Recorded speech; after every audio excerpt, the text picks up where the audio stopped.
PFI पर आखिरकार सरकार ने पाबंदी का ताला जड़ दिया है। पीएफआई पर 5 साल के लिए बैन लगा दिया गया है और इससे जुड़े संगठनों की बंदी का भी हुक्म जारी हो चुका है। गृह मंत्रालय ने सबूतों के आधार पर पूरी तफ्तीश के बाद साजिश पर चोट का सबसे बड़ा कदम उठाया है। पीएफआई और उससे जुड़े 8 संगठनों पर पाबंदी लगाई गई है। पीएफआई को देश विरोधी हरकतों के साथ साथ विदेशों से लिंक में भी हाथ उनका बताया गया है। हर किसी ने पीएफआई पर बैन का स्वागत किया, लेकिन कांग्रेस को अब संघ याद आ गया।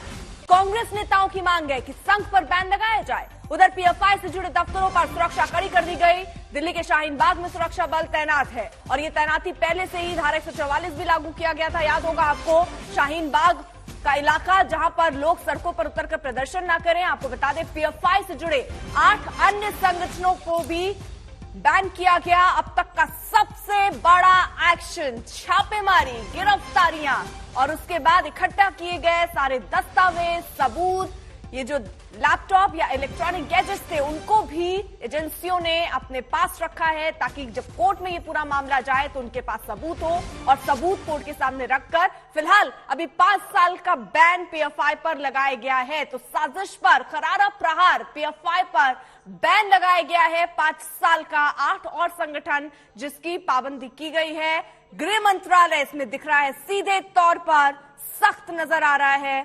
टेरर लिंक के सबूत मिले हैं। 8 सहयोगी संगठनों पर भी प्रतिबंध लगा है और सरकार ने कहा है कि इनकी गतिविधियां देश की सुरक्षा को खतरा है।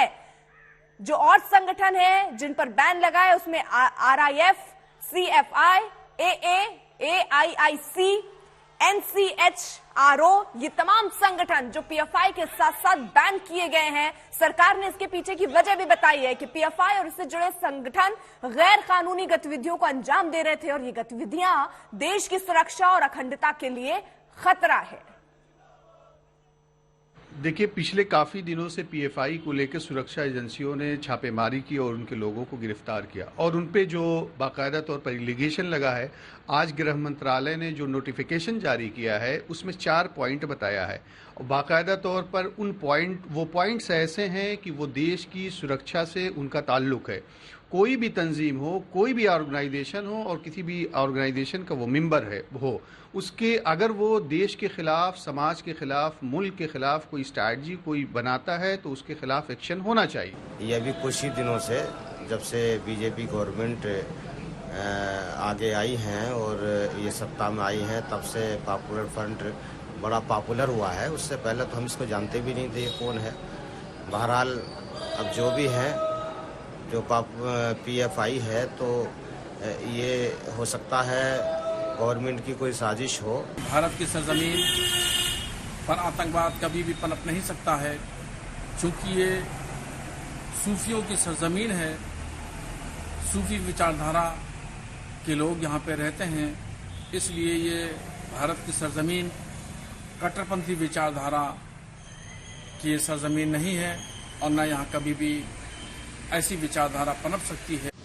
PFI is a avatar of SIMI, KFD and PFI. They were involved in anti-national activity. They were involved in a lot of violences. PFI की असामाजिक गैर कानूनी गतिविधियां लगातार जारी थीं।